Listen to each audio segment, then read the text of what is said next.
Queridos amigos e queridas amigas, os nossos votos de paz, os nossos cumprimentos, parabenizando especialmente o Centro Espírita Semeadores do Amor, que fica na região de Vilas do Atlântico, da cidade de Lauro de Freitas, do estado da Bahia. O Centro Espírita Semeadores do Amor está fazendo aniversário, 22 anos, e é por essa razão que estamos aqui para comemorar nessa palestra comemorativa do seu aniversário, conforme programado anteriormente, estabelecido e agendado, e aqui estamos para falar de um tema tão palpitante.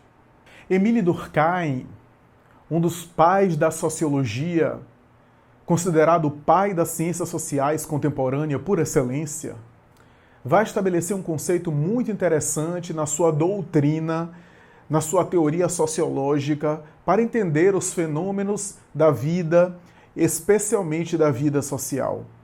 Diz ele que um dos elementos mais importantes para entender a sociedade se chama fato social.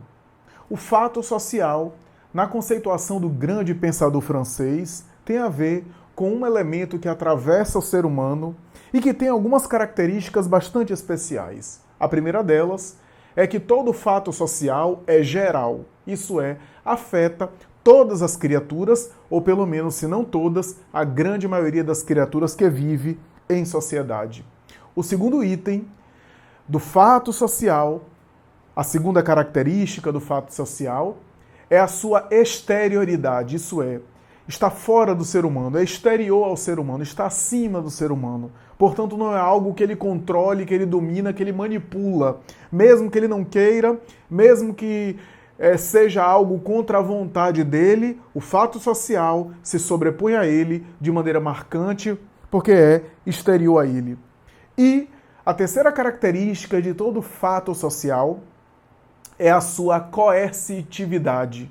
Isso é, há uma dimensão coercitiva, portanto, uma dimensão que impõe, que limita, que influencia, que molda o comportamento, a forma dele funcionar, que de alguma forma enquadra o ser humano, que o coloca em certo contexto, em certas limitações, que mesmo que ele não queira, ou que ele não aceite, ou que ele não tome consciência, o fato social está, de alguma sorte, influenciando, moldando e afetando a sua vida. Durkheim cita alguns exemplos, como, por exemplo, o capitalismo, o sistema da sociedade de mercado, mesmo que você não queira, mesmo que você não goste, mesmo que você vá de contra, o sistema financeiro e a vida socioeconômica da comunidade, de alguma forma, afeta a sua vida, está fora de você e é geral às criaturas humanas. Émile Durkheim fala sobre a educação, dizendo que a educação também é um fato social assim considerado. E chega a dizer, inclusive, que o suicídio, o tema do suicídio, é uma espécie também de fato social e entra em detalhes, em consideração, para assim explicar, para assim esmiuçar a realidade do suicídio, tema, aliás, tão caro, tão valioso e tão explorado na sua teoria sociológica. A família, no entanto, tomando aqui por base as considerações de Émile Durkheim, a família, me apropriando aqui dos elementos e dos conceitos de Durkheim, pode ser considerada o fato social por excelência. Eu sei que Durkheim estudou, explicitou e explorou muito o tema da família, mas não podemos negar que, com base nesse conceito de fato social, a família pode ser considerada o fato social por excelência, aquele que afeta de maneira característica e predominante a sociedade, mesmo que nós não nos demos praticamente conta. A verdade é que, ainda segundo a sociologia de Durkheim, a família apresenta algumas características essenciais como centro ou núcleo básico da sociedade humana, conforme ele mesmo estabeleceu.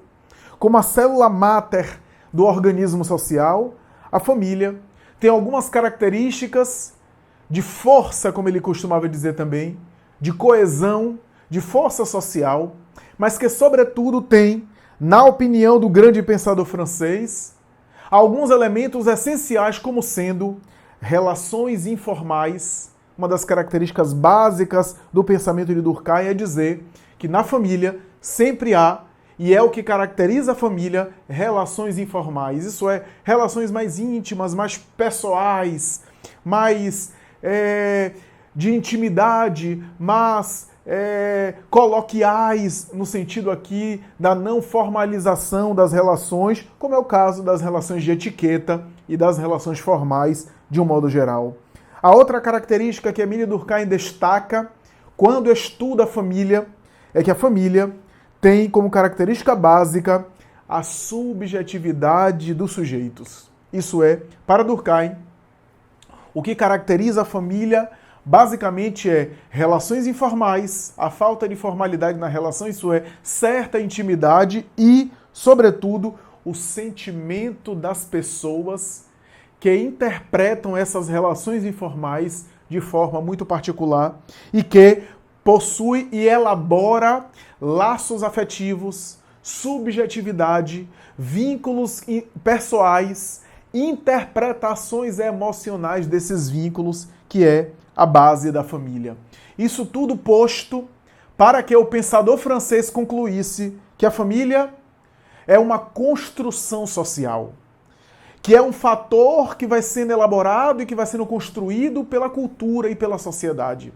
A família é uma elaboração em que, para Durkheim, o fator biológico tem um peso menor, já que os laços sociais e aquilo que se estabelece em família vai além dos laços de sangue. Tanto é que muitas vezes, apesar dos laços de sangue, os vínculos que são estabelecidos se sobrepõem aos laços de sangue.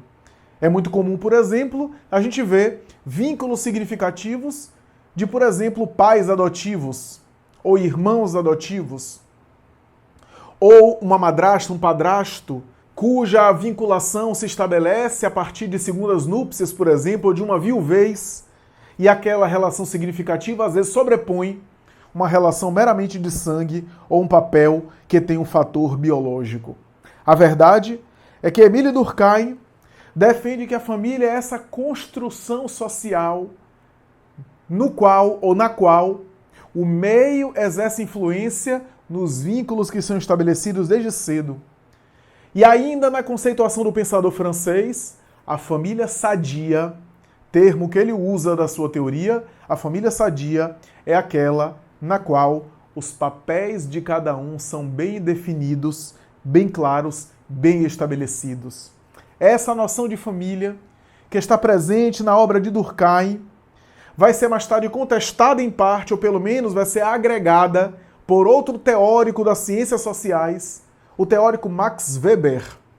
Esse grande pensador, esse grande homem que tanto escreveu no século XX, especialmente no seu início do século XX, sobre sociedade, sobre economia, sobre Estado, sobre valores culturais, simbólicos, religiosos que impactariam a sociedade.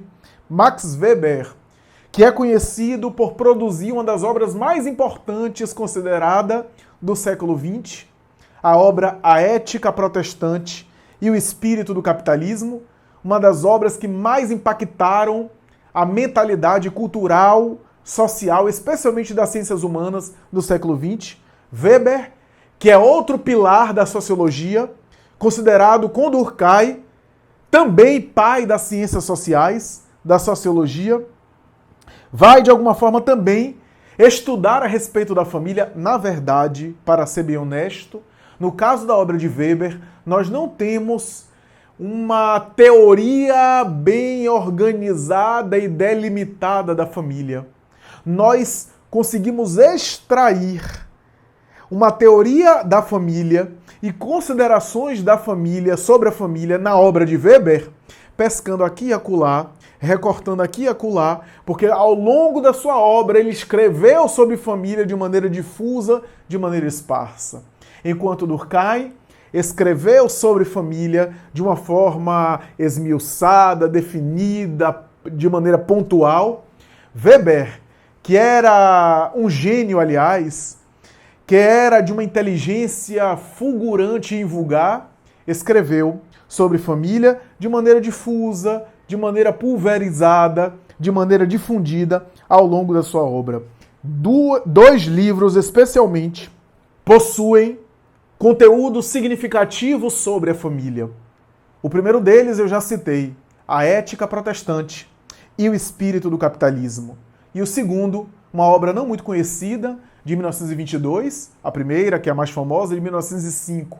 Em 1922, ele escreve a obra Economia e Sociedade, considerada uma obra muito madura dele, muito elaborada.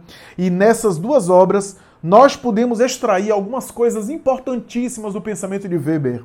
Por exemplo, que a família, na conceituação do grande pensador, é a junção de duas grandes esferas.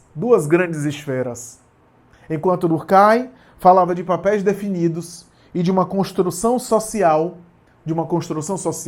sem necessariamente discordar de Durkheim, sem necessariamente negar os elementos de Durkheim, que dava menos preponderância ao fator biológico e mais preponderância ao fator social, Weber, no entanto, vai agregar, vai contribuir com uma compreensão diferente sobre a família, ou um viés, uma interpretação, um raciocínio diferente a respeito da família daquele que Durkheim teve, quando vai dizer que as duas esferas mais importantes para explicar e para compreender a família, particularmente a família moderna e pós-moderna, a família da atualidade, são, primeiro fator, a esfera sexual e o segundo fator, a esfera econômica. Para Weber, a família seria a junção da dimensão sexual, que nós vamos explicar, e da dimensão econômica. Seria uma espécie de propriedade sexual econômica. A família, conforme nós conhecemos, é a construção de propriedade sexual e de propriedade econômico-financeira. O que é que Weber quer dizer com isso? Ele vai dizer que, do ponto de vista da esfera sexual, o que é que ele quer dizer com isso?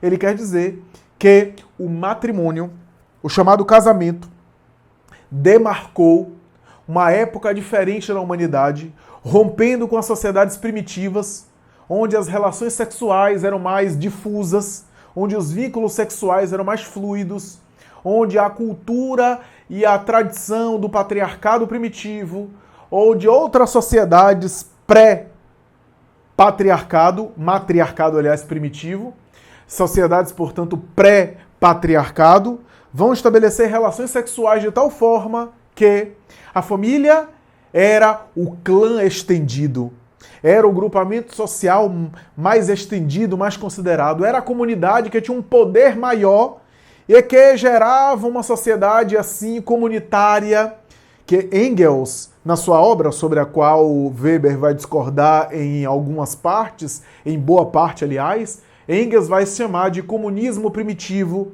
ou comunismo do matriarcado, essas sociedades onde não havia noção de individualidade, nem, portanto, de propriedade privada.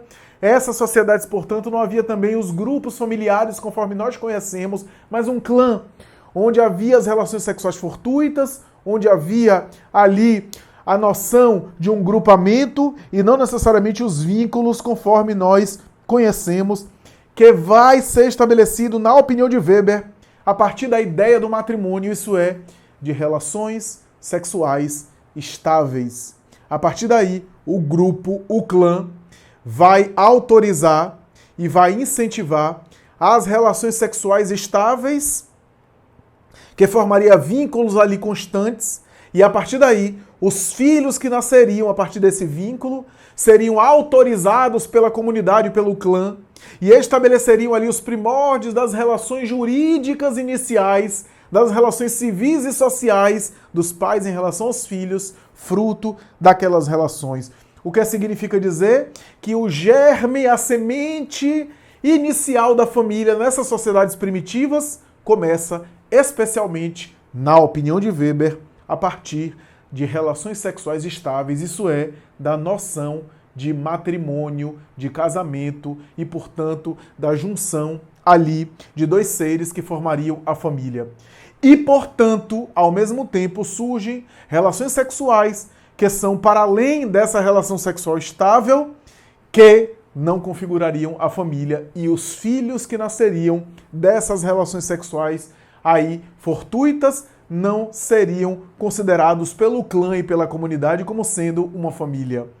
Naturalmente aí demarcaria, portanto, de maneira clássica a introdução da chamada família patriarcal e de toda a construção da família que nós conhecemos, do modelo de família que nós conhecemos, com os seus desafios, com as suas grandezas e também com seus problemas.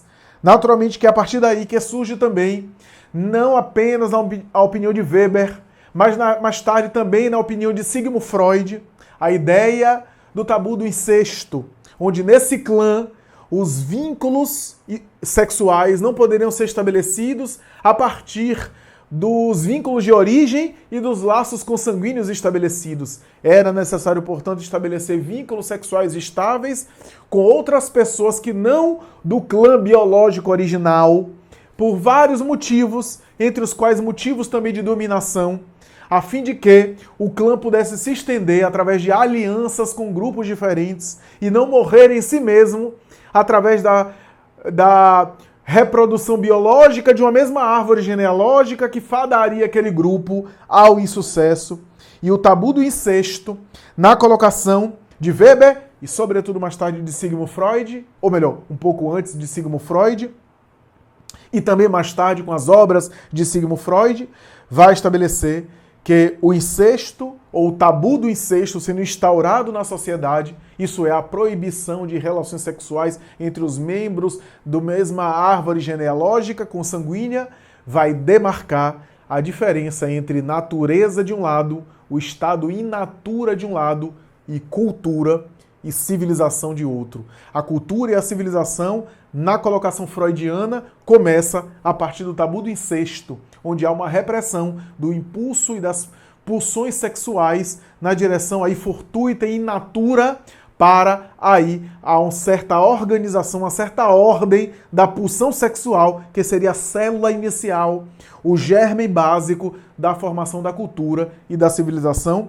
que seria desenvolvido de maneira brilhante por Freud na obra O Mal-Estar da Cultura, e a partir daí é óbvio que há o rompimento gradativo com esse clã maior, esse grupamento maior, os clãs das civilizações primitivas que vão enfraquecendo, perdendo o seu poder político, o seu poder econômico, o seu poder administrativo, para e em favor dos grupos que se formariam a partir das relações sexuais estáveis. Weber vai dizer que esses relacionamentos vão estabelecer um enfraquecimento do clã maior, do grupo maior, e esse enfraquecimento vai gerar mais tarde o Estado conforme nós conhecemos, isso é, as políticas administrativas do mundo, porque esse clã perderia o poder para dar voz ao Estado, isto é, a um poder aí governamental, e ao mesmo tempo, quem ascenderia num poder aí maior do que o clã, que ficaria fraco, seria a unidade familiar, a miniaturização daquele clã maior nos vínculos a partir das relações sexuais estáveis. Portanto, um rompimento com o clã maior, o enfraquecimento desse clã, a substituição desse clã pelo Estado, o Estado e o seu aparato burocrático, que estabeleceria ali intermediação entre o sujeito e a comunidade, e ao mesmo tempo a ascensão dos relacionamentos familiares e os relacionamentos jurídicos a partir dessas vinculações familiares. Essa é a natureza sexual, essa é a esfera sexual, essa é a dimensão sexual da obra de Weber sobre a família. E o outro aspecto da família seria o aspecto econômico, quando a unidade familiar se estabelece, o clã maior que dividia entre si as coisas, que não havia noção de individualidade, que não havia, no matriarcado primitivo especialmente, não havia noção de espaço individual, de coisas próprias, de propriedade privada, surgiria a unidade familiar e o matrimônio ensejaria também, paralela e simultaneamente, a noção de patrimônio. A ideia do conceito dos bens, daquilo que essa unidade familiar poderia arrecadar, e naturalmente essa seria a célula, os elementos básicos do futuro capitalismo, na opinião de Weber, que teria como base fundamental a noção da propriedade privada, o acúmulo do capital, o enriquecimento, o trabalho e o retorno do trabalho com enriquecimento, e é naturalmente que aí vai se intensificar ainda mais o enfraquecimento do clã de um lado e o aparecimento do Estado do outro para substituir aí a tarefa e a função, a missão do clã primitivo. Estado e clã. Mas Weber vai dizer mais. Vai dizer que valores religiosos nessa unidade familiar seriam básicos e fundamentais para afetar a sociedade como afetou ao longo dos tempos. Foram valores religiosos simbólicos, valores e morais familiares, certa moralidade de cada família e das famílias de um modo geral que afetaram a sociedade, empurraram as nações e as sociedades, mesmo que de maneira silenciosa e invisível, na direção de estruturas de poder, de estruturas sociais características. E é isso que ele vai, inclusive, discutir na obra A Ética Protestante e o Espírito do Capitalismo. O modo de trabalhar dos alemães tinha a ver com os valores protestantes que lhe eram ensinados e que ele internalizava na vida familiar, na vida infantil, no seu desenvolvimento, na vida intrafamiliar durante a sua formação,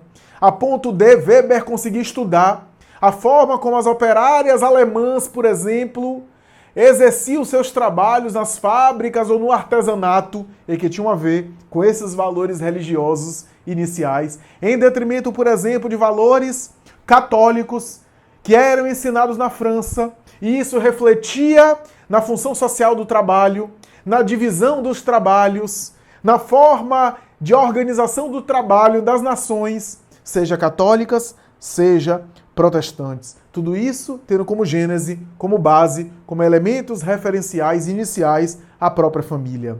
O termo família vem da expressão latina famulus, que significa escravo doméstico. Isso porque, na Roma Antiga, a família era um grupo em torno da figura de um patriarca. Patriarca esse que não tinha necessariamente laços apenas biológicos e consanguíneos, porque Roma, quando conquistava as terras por onde passava, incorporava às suas famílias os escravos que eram conquistados, especialmente os escravos política, filosófica e culturalmente esclarecidos que eram incorporados às famílias do patriciado, e que surgiria então os primeiros pedagogos. Os pedagogos, na Roma Antiga, eram esses escravos que tinham cultura de filosofia, de tragédia, de comédia grega, de mitologia, para ensinar os filhos dos patrícios essas lições, essas disciplinas. E a família era, portanto, esse grupamento em torno da figura de um chefe, uma figura de um patriarca. Não apenas os laços biológicos, repito, mas também os escravos, os servos conquistados. E é assim que Roma e as sociedades antigas se estabeleceram. Mais tarde, especialmente a partir da Idade Média, com o advento do cristianismo e o cristianismo mais tarde medieval, o cristianismo institucional, aquelas ideias derivadas do cristianismo, que se tornou o cristianismo aí deformado em parte, entre aspas, da história medieval, é que vamos ver que a família passa a ser aquele grupo a partir do casamento religioso constituído e, portanto, não mais os laços em torno do patriarca, mas agora o casamento religioso que autorizaria e legitimaria os vínculos, especialmente os vínculos de caráter biológico, de natureza biológica. Daí, os filhos não legítimos. Essa nomenclatura, que bom, está superada, mas os filhos não legítimos seriam os filhos que não seriam do casal, por exemplo. A ponto de essa ideia ficar bem vigorada e claro que o poder religioso e a influência do poder religioso sobre as criaturas influenciariam, impactariam de tal forma e afetariam o modo de funcionar da família, a ponto do primeiro filho ser encaminhado ao sacerdócio, a primeira filha, para ser freira ao monastério.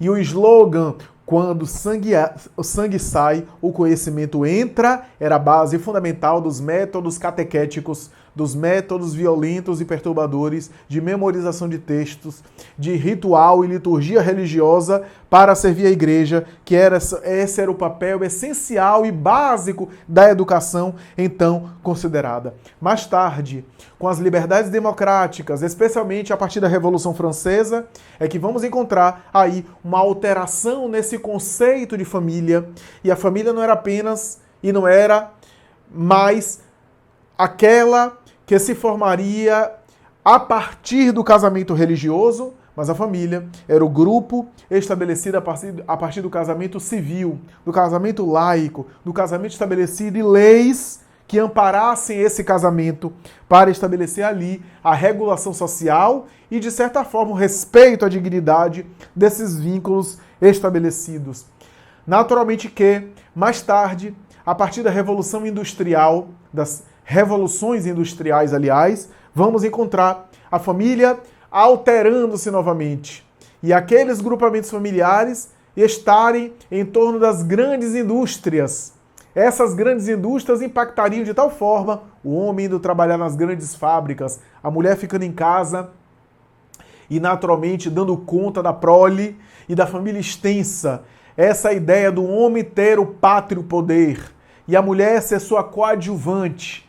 Naturalmente também, infelizmente, por causa disso, sendo explorada, em alguns momentos sendo subjugada e gerando, portanto, mágoas, insatisfações. Mas, mais tarde, a família passa a ser a família nuclear, a família pai, mãe e filhos. Por quê? Porque com a sua emancipação, a emancipação da mulher, a Segunda Guerra Mundial, que matou muitos homens, e a mulher foi impulsionada ainda mais de maneira acentuada para trabalhar, para também se desenvolver intelectualmente, culturalmente, para não apenas ficar em casa desenvolvendo os deveres, desempenhando os deveres domésticos, mas também ter as suas aptidões desenvolvidas, desenvolver de repente determinadas carreiras, poder se expressar fora de casa e assim por diante.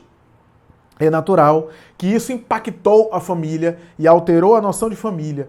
E aquela família que era cuidada pela mulher passa a ser cuidada agora pelas instituições. A mulher não daria conta mais de cuidar, por exemplo, dos seus pais idosos, que muitas vezes ficava com ela, dos seus sogros, que também era incorporado à sua família, mas passa a ser a família apenas nuclear, e surgem as instituições, as creches, as escolas em regime de tempo integral, os asilos para idosos, para cuidar dessas demandas, dessas necessidades, às vezes de maneira muito melhor do que aquilo que a mulher poderia oferecer. É claro que toda essa repercussão ainda gera dúvidas e questionamentos em estudiosos, que a gente ainda não tem a resposta conclusiva da saída da mulher, da ida da mulher no mercado de trabalho, da competição às vezes em relação ao homem, que é válido, aliás, nenhuma crítica, nenhum demérito, mas é claro que isso gerou efeitos inevitavelmente.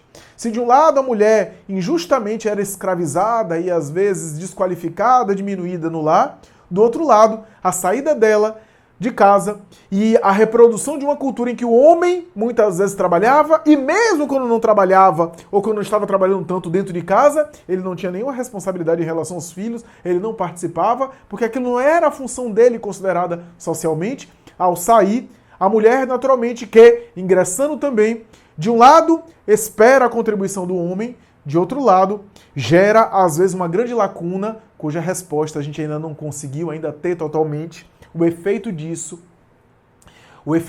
para a família. Porque é claro que por melhores que sejam funcionários que são colocados, por melhores que sejam alternativas que são colocadas em casa, ninguém substitui a presença das figuras parentais, especialmente a mãe. Especialmente a mãe. Não é que o pai também não faça falta? Faz, é claro. Mas ao longo da história, na cultura, a paternidade responsável sempre foi algo mais raro. Hoje, cada vez mais diferente, cada vez mais os pais participando. E é claro que a experiência demonstra que o abandono da mãe, o abandono da figura materna, ou a ausência da mãe, a experiência, a observação clínica, os estudos demonstram que quase sempre esse abandono materno faz mais falta do que o abandono paterno. Quase sempre as sequelas são maiores, quase sempre uma mãe faz mais falta do que um pai, genericamente falando, é claro. E é claro que ninguém substitui a figura da mãe. Mesmo quando não é uma mãe modelo, mesmo quando não é uma mãe exemplar, o seu psiquismo, mesmo ausente, modela o inconsciente dos filhos. E é natural que essa saída gerou muitos conflitos, gerou ainda muitas dúvidas, cujas respostas não temos de maneira geral. Porque a verdade é, como disse Will Durant, o grande historiador americano, que com sua equipe, durante quase 40 anos, inclusive com a sua senhora Durant, pesquisou toda a história da civilização, elaborou um compêndio, na verdade uma coletânea de 40 volumes de livros sobre a história da civilização, e uma das suas conclusões, na sua parte final da obra, ele coloca algumas conclusões, e uma das conclusões mais significativas que ele coloca na obra é o seguinte: toda vez ao longo da história que a sociedade negligenciou a família, que a sociedade desvalorizou a família, que a sociedade não atendeu a família conforme ela necessitava, a sociedade entrou em decadência. Aquela cultura, aquela civilização, aquele contexto não sobreviveu. Foi assim na Grécia Antiga, em Atenas e Esparta, que preparava os filhos praticamente para a guerra e as meninas para serem mais tarde mães procriadoras. Foi assim em Roma, quando o patriciado se entregou às orgias na casa palaciana e relegou seus filhos apenas aos escravos. Foi assim na Idade Média, quando a Igreja perturbou profundamente a função educativa dos pais. E foi assim ao longo da história, sempre quando a sociedade não deu atenção à família, a sociedade não conseguiu sobreviver e aquele contexto entrou em decadência. Examine-se a vida dos grandes ditadores, dos genocidas ao longo dos tempos, daqueles facínoras que geraram guerras, que produziram horror, que engendraram a destruição em massa, que fomentaram as mortes em série, e veremos quase sempre, uma criança destruída, uma criança maltratada, uma criança violentada, uma criança estuprada no seio familiar. Examine-se a vida de Hitler. Examine-se a vida de Saddam Hussein. Examine-se a vida de Stalin, por exemplo, que era espancado pelo pai alcoólatra. Examine-se a vida desses grandes homens ditadores que devolviam a mágoa que sentiam das figuras violentas, do abandono ou da negligência, o ódio que cultivaram dessas figuras parentais. Eles devolviam para a sociedade que detestavam no mecanismo de compensação através da destruição de vidas. Examine-se, portanto, e veremos porque todo ditador, todo homem perverso e cruel, um dia foi uma criança e passou pela figura, pelo menos de uma mãe, porque nasceu por intermédio de uma mulher. Então, a doutrina espírita não deixou de considerar essas questões. A doutrina espírita como grande filosofia e, ao mesmo tempo, ciência do espírito, ciência do elemento espiritual. A doutrina espírita vai estudar o homem aqui no sentido do ser humano, homem e mulher, vai realizar o grande projeto de retirar o espírito imortal das superstições, de demonstrar a imortalidade da alma de uma maneira cabal, através da confirmação pela experiência mediúnica segura, com método, com repertório, com a metodologia. A doutrina espírita, que investiga as grandes questões que inquietam a humanidade, não deixou de investigar a questão da família. Na obra de Allan Kardec, veremos a família ser considerada em alguns momentos. E basicamente, especialmente na obra O Livro dos Espíritos, a família ali é colocada não apenas como um fato social, como dizia Émile Durkheim, não apenas como uma conjugação da propriedade sexual em que as relações sexuais são estabelecidas e aí há uma propriedade sexual em que é diferente, que demarca uma diferença das sociedades primitivas, onde não havia propriedade sexual de uma relação, mas as relações sexuais eram mais livres, entre aspas, e a propriedade econômica do patrimônio dessa unidade familiar que é estabelecida. A família não é apenas isso. Não é apenas uma construção social, não é apenas uma construção sexual econômica, como dizia Weber, mas é, sobretudo, um grupo de espíritos. Não é apenas um fator biológico da mesma genética, cujos gametas estabeleceram uma mesma genealogia, uma mesma árvore genealógica, mas é, sobretudo, um grupo de espíritos que tem vinculações, que tem necessidades de convivência, que tem heranças passadas, seja por vínculos de amizade, de simpatia, e que dão prosseguimento nessa experiência atual, seja por vínculos de antipatia, que a divindade, por amor, reuniu para poder agora superar e sublimar os sentimentos através do afeto. Como seria difícil, diz o Espírito Emmanuel, através de Chico Xavier, como seria difícil regularizar alguns ódios e algumas antipatias do passado se não houvesse os laços familiares.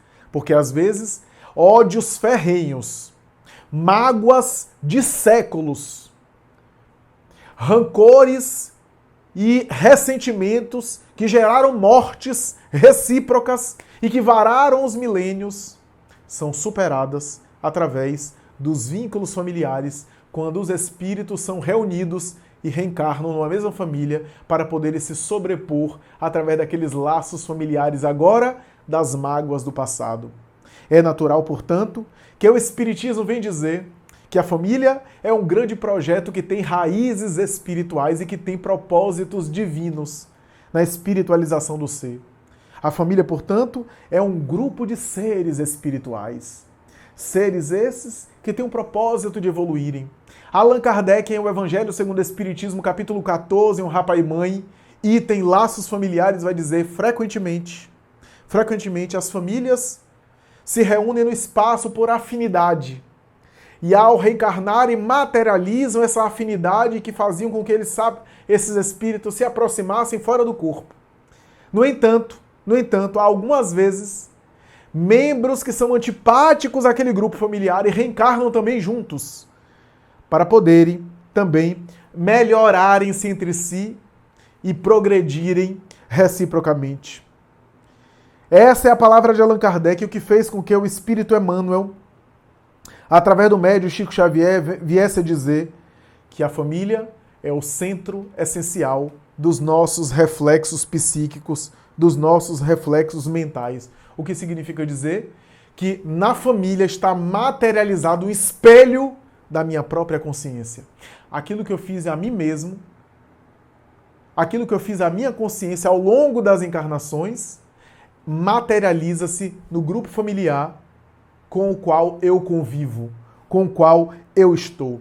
Em O Livro dos Espíritos, a família é especialmente trabalhada, é estudada basicamente em 2 capítulos essenciais.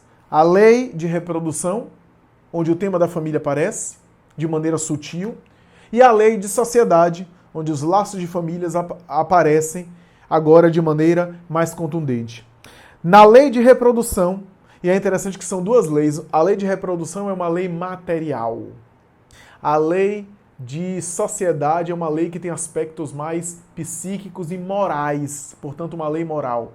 É interessante porque Allan Kardec, no capítulo 22 do Evangelho segundo o Espiritismo, portanto mais tarde que esse texto, vai dizer, no casamento nós temos 2 leis, uma lei material, a união dos sexos, e uma lei moral, o sentimento e o vínculo do amor. Aqui, Kardec se baseou nessa colocação das 2 leis que regem o casamento, a união dos sexos, lei material, biológica, atração entre as pessoas, e o sentimento do amor, uma lei material e uma lei moral. Ambas as leis imutáveis. Aqui nós temos a gênese desse pensamento, quando Allan Kardec vai receber dos espíritos abordagem sobre família na lei de reprodução. E permitam-me ler, quando Allan Kardec pergunta no item 695 o seguinte: o casamento quer dizer a união permanente de dois seres é contrário à lei natural? Os espíritos respondem, é um progresso na marcha da humanidade. Estamos falando aqui da monogamia. A monogamia é um progresso na marcha da humanidade. Olha só que coisa interessante.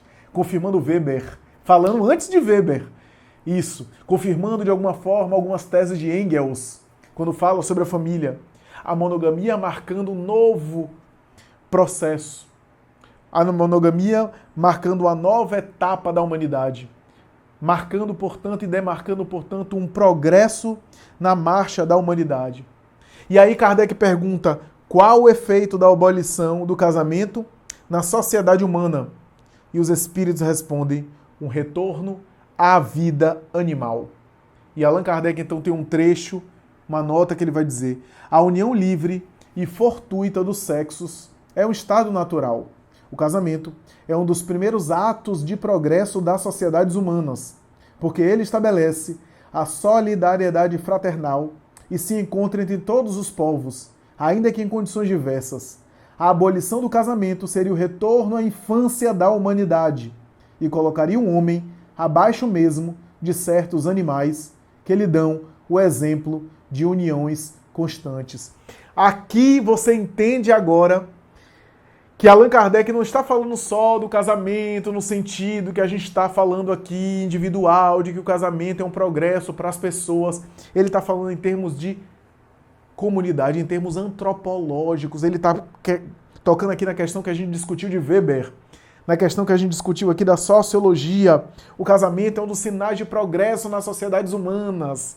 Marca um novo estágio de amadurecimento, ainda que de maneira não completa a monogamia, mas as relações sexuais estáveis, diria Weber, demarcariam uma nova etapa e uma nova conceituação da família.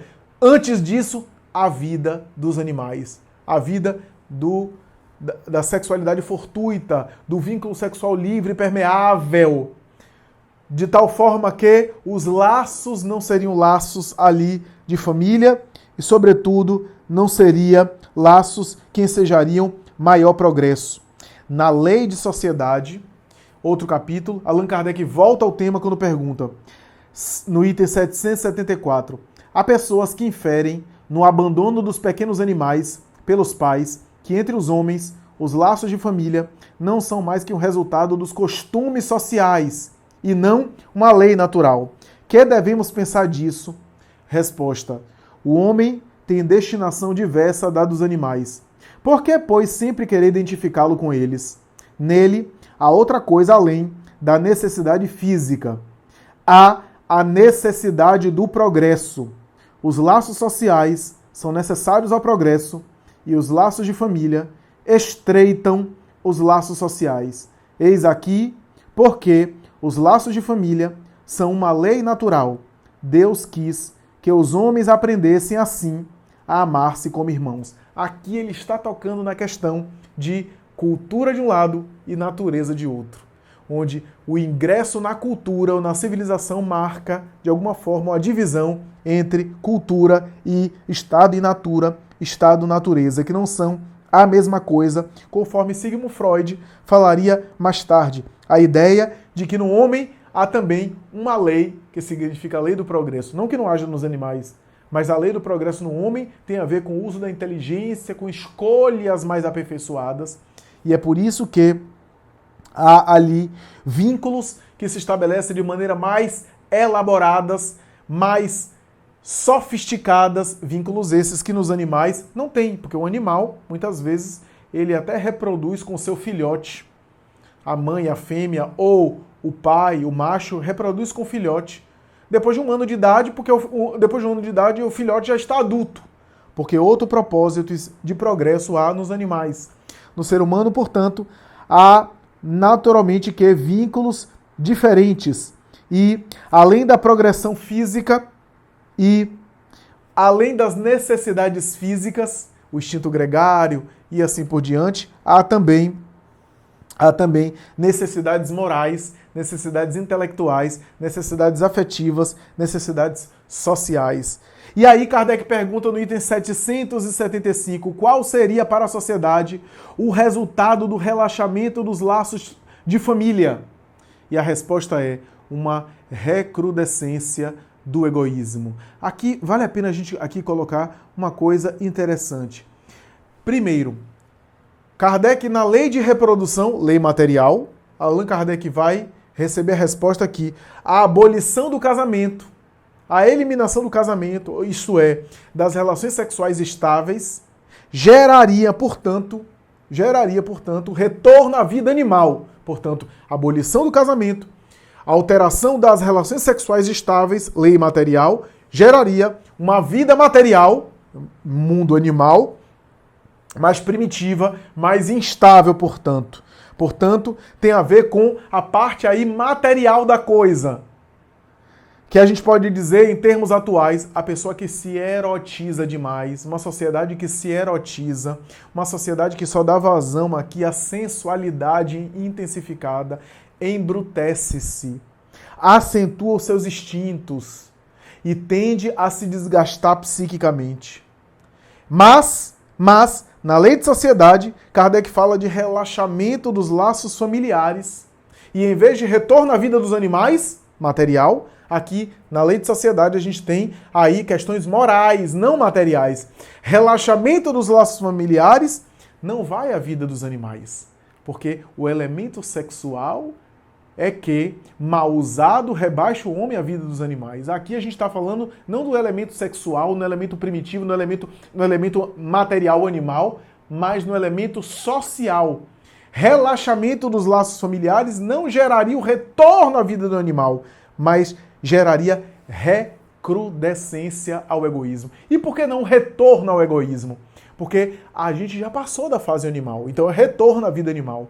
Mas e por que não é o retorno ao egoísmo? Porque o egoísmo a gente ainda tem. A gente não superou o egoísmo, mas seria uma recrudescência, ou seja, uma reativação, uma valorização, uma emersão do egoísmo, né? E isso geraria, portanto, e olha que fala em relaxamento, não fala na destruição, não está falando em acabar com os laços familiares.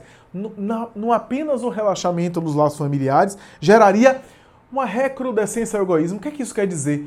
É o que a gente está vendo hoje. Individualismo, narcisismo, indiferença pelo próximo. E aqui, é bom a gente falar aqui, que tem a ver com a pandemia, tem a ver com a quarentena que a gente está vivendo, que não é a distância geográfica. Porque eu posso estar distante geograficamente de você e posso estar me conectando e conectado a você emocional, afetiva, amorosamente. A distância não é só geográfica. Embora a proximidade geográfica possa ajudar no fortalecimento dos vínculos. Mas a distância aqui é dos vínculos, enfraquecimento dos vínculos. Portanto, relaxamento dos laços familiares. Porque eu posso também estar próximo fisicamente e ser indiferente. A aproximação geográfica, a aproximação da presença física ajuda, melhora. Ajuda a fortalecer os vínculos, é claro. Porque o distanciamento físico pode facilitar o afrouxar dos laços e dos vínculos. Mas quantas vezes eu estou próximo fisicamente e eu estou indiferente? Eu estou com os laços afrouxados. Relaxei os laços familiares. A indiferença é a pior coisa que pode acontecer nos vínculos familiares. É melhor, corrigindo, em outras palavras, é menos pior a briga. É menos pior a briga, porque enquanto há briga, é porque um se importa com o outro. É porque ainda há importância. Quantas vezes a gente vê as mães dizendo isso? Menino, quantas vezes eu vou ter que repetir? Vou ter que esfregar sua cara aqui e ali. Você não está vendo que isso está errado? Enquanto há briga, pelo menos, não estou dizendo que esse é o estado de ideal, mas pelo menos existe ali se importar com o outro. Mas quando há uma indiferença, a coisa é muito mais difícil. A indiferença é a recrudescência ao egoísmo. É a desimportância que eu dou ao outro. A insensibilidade em relação ao outro. A família, portanto, tem a ver com esses laços que precisam ser apertados. E por isso a proximidade física ajuda a apertar os laços. Mas, repito, não é apenas a proximidade física, mas o que eu faço com essa proximidade física, que é o fortalecimento dos vínculos. E esse fortalecimento dos vínculos pode se dar até através dos atritos, ou pelo menos acompanhando os atritos. Os atritos não se configuram como estado ideal na família, mas eu costumo dizer isso: se você tem atrito com os familiares, não abandone-os, não feche as portas para eles, né? Tente melhorar a qualidade das suas relações, é claro, mas mesmo com atritos, a gente forma uma história. E futuramente a gente vai ter essa história. A filha pode ser a mais ingrata de todas, pode maltratar a mãe, pode rebater a mãe, pode causar confusão. Mas se a mãe permanece no posto, como diz Joana de Ângeles, se a mãe não abandona, se a mãe não negligencia, se a mãe não a rejeita, se a mãe não a expulsa de casa, se a mãe permanece sem virar as costas para ela, depois de 20, 30, 40 anos ali, ela pode até não superar essa forma de atritar com a mãe. A relação pode continuar atritando. Pode até ser que a relação permaneça ainda, com essa filha atritando com a mãe. Mas ela vai ter história. Ela vai ter lembranças, ela vai ter memórias. Ela vai poder dizer, não, mas quando eu tive febre e fiquei mal, era minha mãe que estava na cama comigo ali, me cuidando de mim. Quando eu precisei ir no hospital, ela que foi comigo. Quando eu precisei de um dinheiro, de um recurso material, ela que me prestou, ela que me deu. Forma-se uma história. A mesma coisa do casal. Quantas vezes o casal passa por dificuldades, por pendengas, por perrengues os mais variados, por desafios. Depois de 30, 40 anos, mesmo com mágoa, mesmo com dificuldade, mesmo com rancor, o casal tem uma história juntos. Construir uma história. Já não é mais só a libido. Quantas vezes um casal idoso que não tem mais libido, não tem mais desejo sexual, mas aquilo foi transformado em uma história afetiva, em lembranças positivas, em quantas lágrimas e também sorrisos que os dois construíram juntos. Isso tem a ver com a memória afetiva, com essa experiência. Portanto, a convivência vai gerando, portanto, essa história, vai gerando, portanto, essa experiência a dois. E por isso não abandone, permaneça no posto, mesmo com dificuldade, com atritos. Agora, se você puder melhorar os atritos, você puder melhorar a qualidade dos vínculos, você vai formar uma história e com vínculos cada vez melhores. Mesmo que o familiar não te entenda, você entendendo, você compreendendo. O Espiritismo vem dizer que nós evoluímos intelectual e evoluímos também moralmente. Evoluímos intelectualmente e evoluímos moralmente. A evolução intelectual se dá até sozinho. Até por autodidatismo a gente evolui intelectualmente, a gente cresce, a gente aprende. Mas moralmente eu preciso do outro.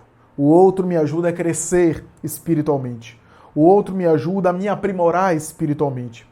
Os relacionamentos são essenciais para um amadurecimento moral, para o aspecto espiritual, isso é, dos sentimentos. Eu só evoluo com o outro, porque a partir do outro, o outro vai me ensinar a eu ser eu mesmo.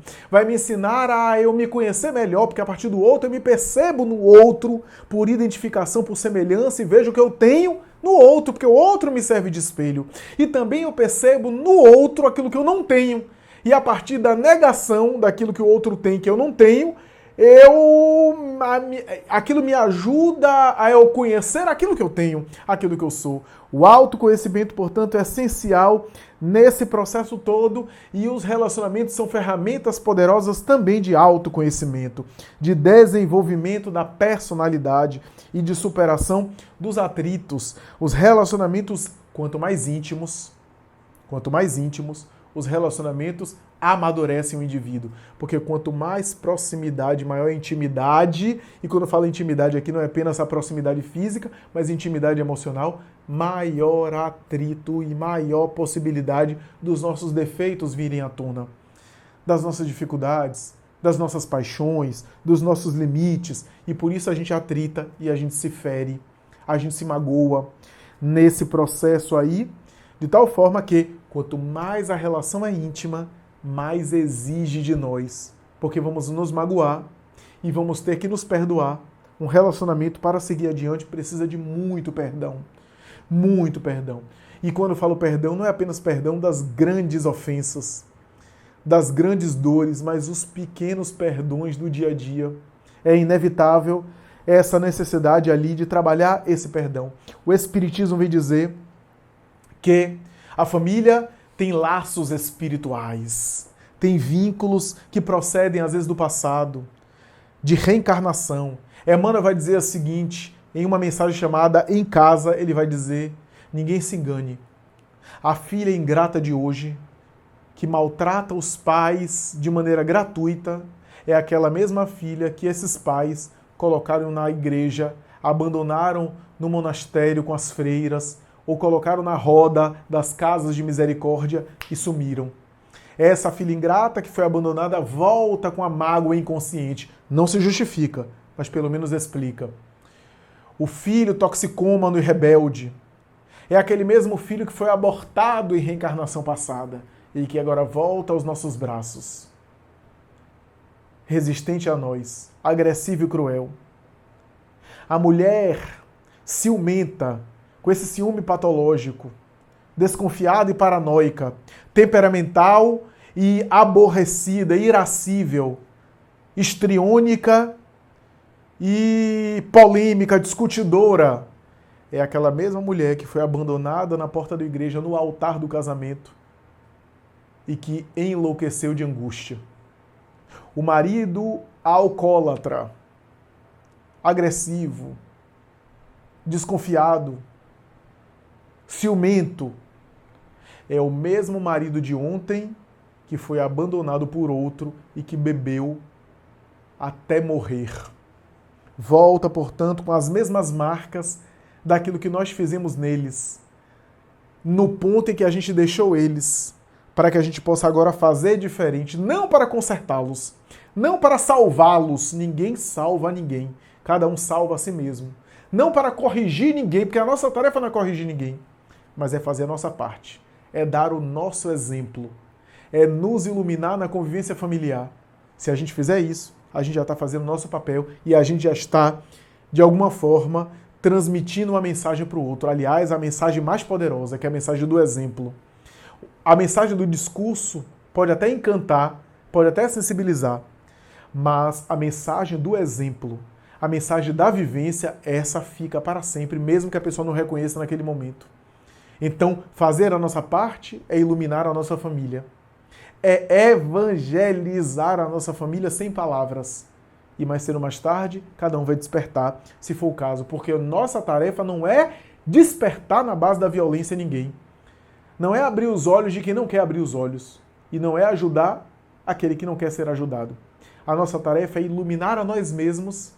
E enquanto passamos pelo caminho, quem ilumina, acendendo a lâmpada, se ilumina primeiro. Da mesma forma que quem coloca perfume, primeiro é que fica perfumado. Essa é a ideia da autoiluminação, para a gente não cair na armadilha que está lá no Evangelho de Jesus, quando ele diz que adianta salvar o mundo inteiro e perder a própria alma. A nossa tarefa é iluminar ou salvar a nossa alma e ajudar aqueles que passam pelo nosso caminho, estendendo a mão, como diz Emmanuel, ajuda e passa. Ajuda e passa. A doutrina espírita vem falar disso tudo. Vem dizer que muitas vezes a gente contrai uma dívida no atacado e vai pagando as prestações. Isso é. Eu sempre dou esse exemplo nas minhas palestras. Eu mato alguém e recebo esse alguém como filho. Então, eu tirei a vida e agora eu dou a vida. E através, aos poucos, da convivência com esse filho, na educação dele, nos cuidados dele, no investimento de energia, no investimento financeiro, no investimento emocional.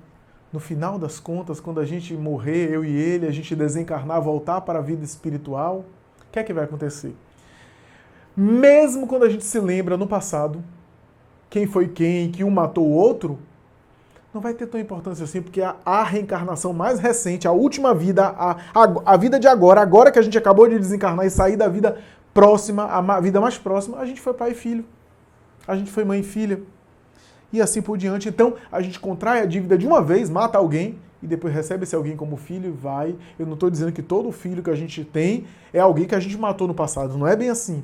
Eu só estou dando exemplo que pode ser, em alguns casos, Eu tirei a vida, agora eu dou a vida biológica. Mas cada caso é um caso. A verdade é que o Espiritismo vem dizer também que aquele afeto que a gente tem na família de agora, talvez foi afeto no passado. O filho de hoje pode ter sido o marido de ontem. Ou o marido de hoje pode ser filho de amanhã. A mulher de hoje pode ser mais tarde a mãe. Ou foi a mãe no passado, porque esses papéis se alteram. E o amor aumenta, porque se eu amo alguém experimentando diversos papéis distintos, eu amo a pessoa, o amor é um só, é um sentimento só, mas o amor se expressa de forma diferente. Então o amor conjugal se expressa na experiência conjugal. A forma de expressar esse sentimento na experiência conjugal é diferente de expressar esse mesmo sentimento com um filho ou com uma filha. O amor é um só, é o mesmo sentimento, mas se expressa de forma diferente. E se eu com uma pessoa reencarno várias vezes com ela, mudando de papel, ora é mãe, ora é filho, ora é marido, ora é pai, ora é irmão, é claro que esse amor sendo expressado e sendo vivenciado em diferentes posições, em diferentes papéis familiares, tende a aumentar muito mais, a ser muito mais grandioso. Porque a experiência do amor sendo aprofundada, e é claro que vamos amar cada vez mais, porque essa é a proposta do amor, o amor em família. A família é uma oportunidade de eu me reconhecer, eu me ver. Nada de dizer que eu estou nessa família por acaso, eu fui jogado aqui. A gente só pode falar isso de brincadeira. Eu não pedi para nascer nessa família. Só pode ser uma brincadeira inclusive que não tem coerência doutrinária. Não estamos aleatoriamente no seio familiar em que estamos. Quase sempre esse grupo familiar do qual a gente faz parte, esse grupo familiar, é um grupo que já passou por nós em papéis diferentes e que temos necessidade de conviver. Especialmente as relações mais difíceis familiares são aquelas que a gente deve dar mais atenção. Repito, não para viver a vida do outro, não para ficar querendo salvar o outro, corrigir o outro, consertar o outro, mas para eu viver melhor e para eu crescer emocionalmente, para eu me aprimorar, para eu me iluminar, para eu ser cada vez uma pessoa melhor, vai ser naquela relação difícil. Vai ser nas relações mais difíceis. Para eu me tornar mais pleno e mais livre, como diz Joana de Ângeles, reconhece uma pessoa madura nas relações sociais, nos desafios gerais, quando ela conseguiu vencer internamente os desafios dentro de casa. Porque vencer internamente é o seguinte, conseguir conviver bem com as pessoas, mesmo que as pessoas não convivam bem com a gente. Conseguir conviver com os desafios, com as relações difíceis. O que significa dizer não corrigir ou mudar o outro, mas conseguir tolerar, compreender e suportar o outro. Porque, meus amigos, como é que eu vou evoluir no perdão? Como é que eu vou desenvolver a virtude do perdão? Com o outro, exercitando o perdão. Como é que eu desenvolvo a virtude da paciência? Treinando com o outro. Imagine treinar a paciência sozinho, consigo mesmo. É uma experiência incompleta.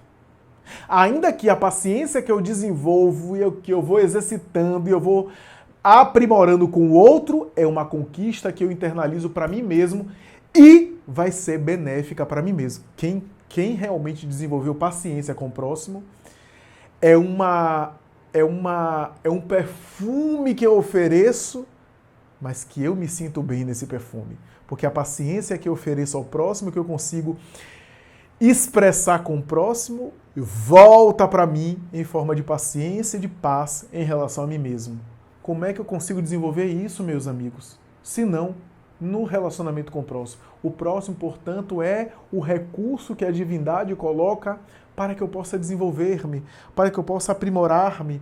E o próximo na família, com aqueles temperamentos mais distintos, é que vai me fazer evoluir, crescer mais do que nunca. Por isso, aproveitemos o cenário familiar. Se eu agora, na pandemia, na quarentena, estou com medo na minha família, fugindo dos membros familiares, alguma coisa não vai bem. É necessário repensar. É necessário pensar por quê. Se eu vivo angustiado agora, porque eu convivo mais com a minha família, porque essa angústia já existia. Só que eu estava um pouco velada, um pouco ignorada, um pouco desconsiderada no dia a dia, no corre-corre, que nos distraía, na saída de casa, que agora a gente não está tendo.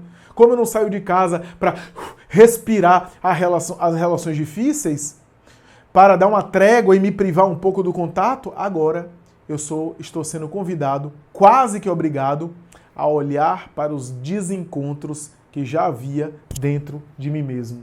E é por essa razão, que nós estamos tendo a oportunidade aí de conviver bem em família, de viver bem em família. E para concluir, me permitam dizer que na nossa família nós temos desafios os mais variados. Stephen Kennedy, o empresário brasileiro, administrador, especialista em contabilidade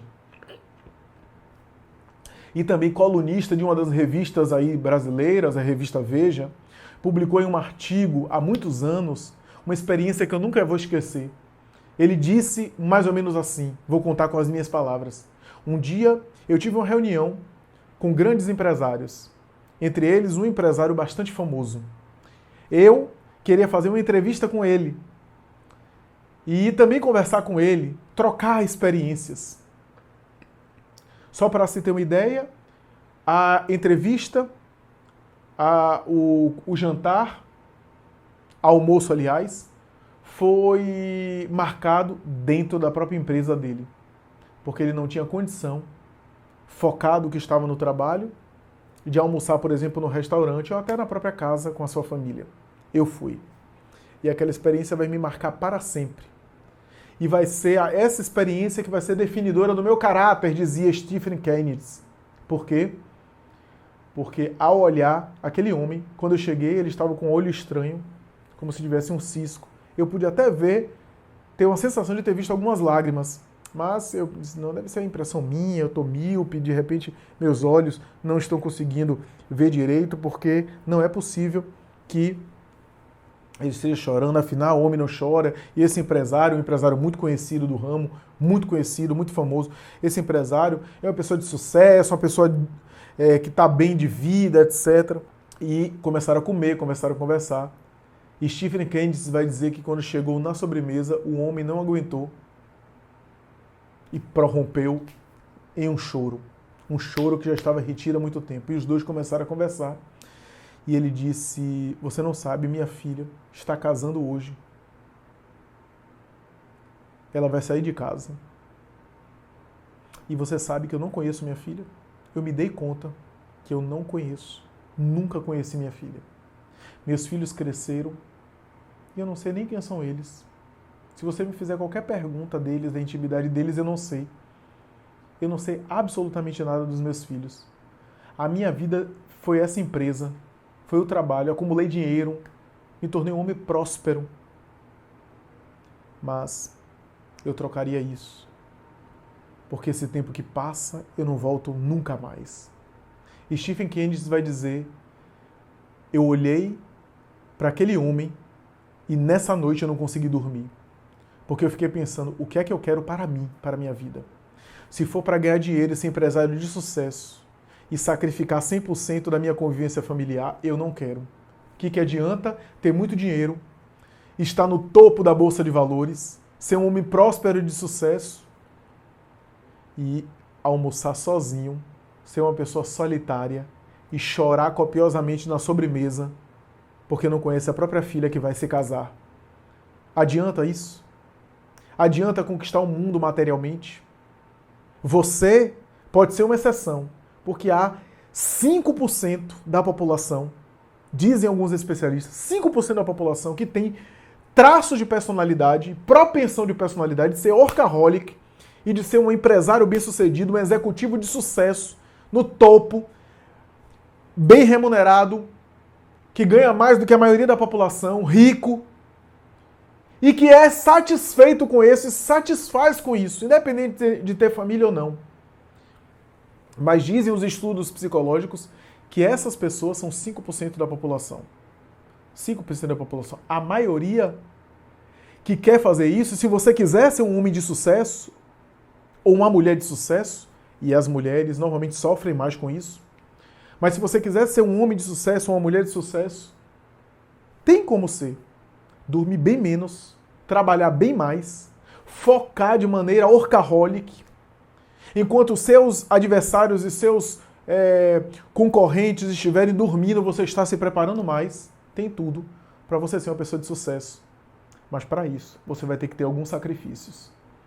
Vai ter que ter um sacrifício. E um dos sacrifícios principais é a sua história familiar. Aquilo que eu te falei no início. História de família. Vale a pena daqui 40 anos você não ter história familiar?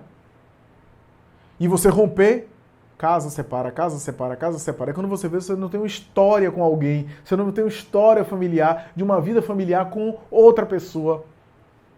E com os filhos derivados dessa relação, se for o caso. Vale a pena? Para 5% da população, vale. Esses indivíduos mais workaholics se realizam e ficam plenos no cargo que alcançam, chegam no topo, mas isso não é compatível, não é saudável para a grande maioria das pessoas.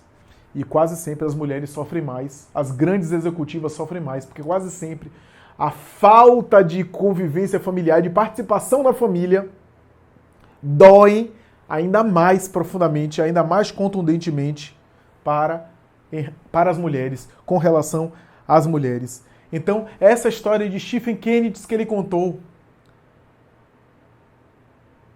essa história que vem nos ilustrar, vem nos dar uma reflexão de que, às vezes, você, para conviver com sua família, vai ter que sacrificar um pouco a parte material. Vai ganhar menos dinheiro, mas para conviver mais. Vai ter que abdicar relativamente de ganhar tanto dinheiro. E quando você estiver na roda com os amigos e os amigos estiverem se gabando com você que ganham muito mais do que você, pode ser que ganham e tenham méritos para isso. Mas você não vai se arrepender de ter convivido com a sua família, de ter preenchido os vazios com a sua presença, de ter dado segurança psicológica, se você é pai, a uma filha do sexo masculino, cuja figura masculina dá segurança psicológica.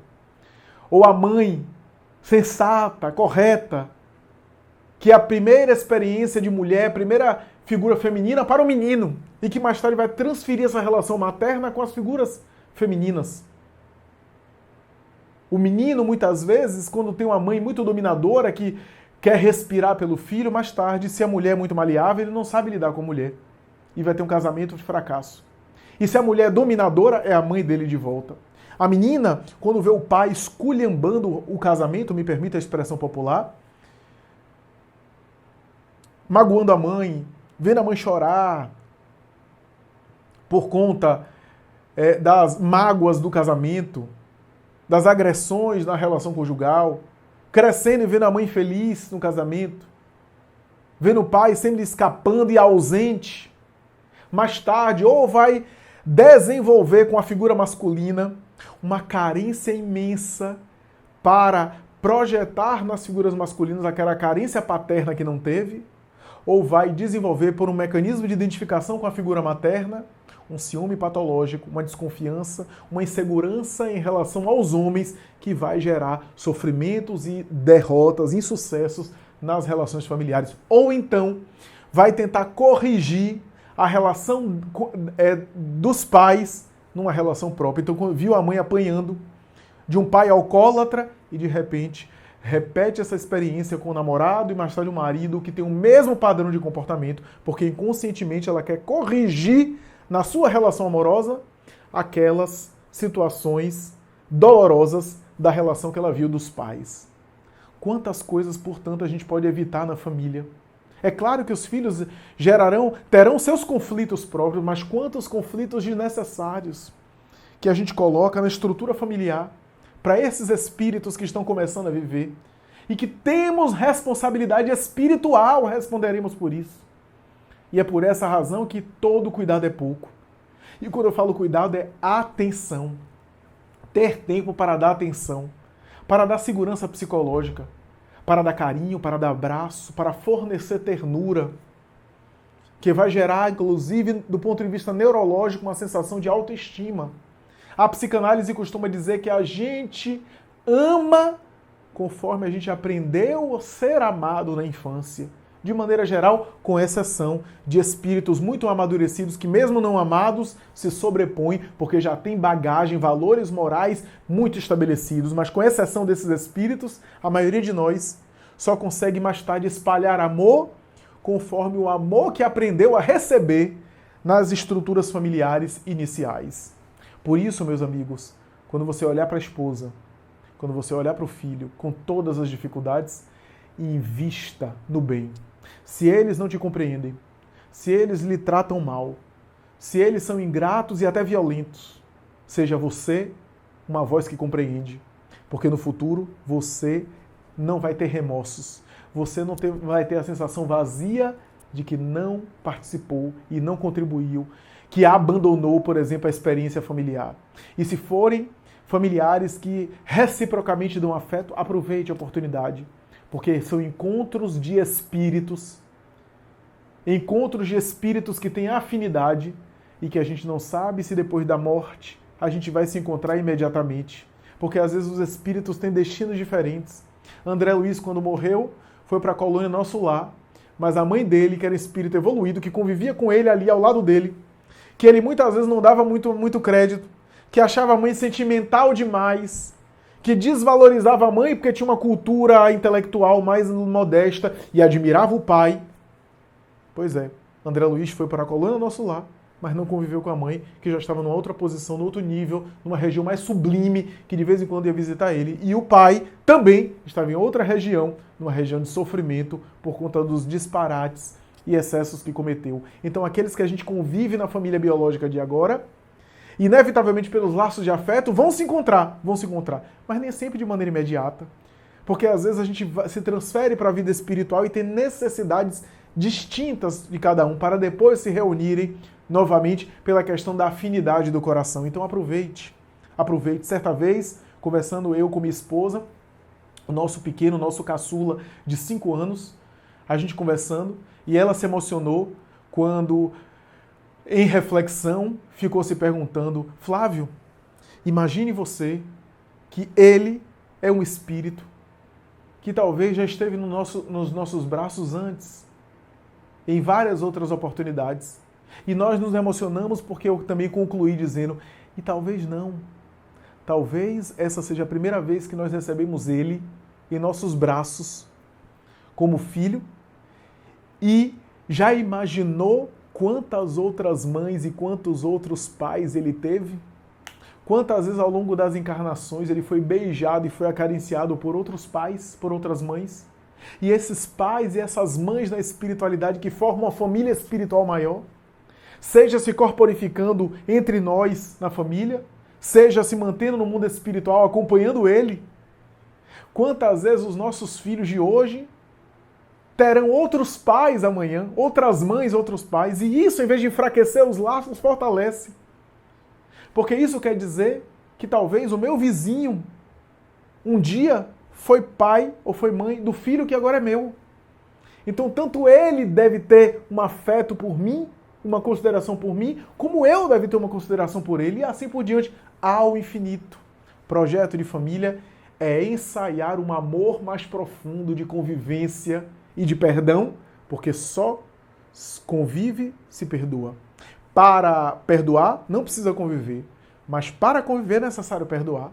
Esse amor que é ensaiado no laboratório familiar para depois ser projetado para toda a humanidade, conforme acontece com os espíritos puros, com os espíritos superiores, com os espíritos elevados. Muito obrigado, muita paz. Parabéns ao César, Centro Espírita Semeadores do Amor, e até a próxima, se Deus quiser.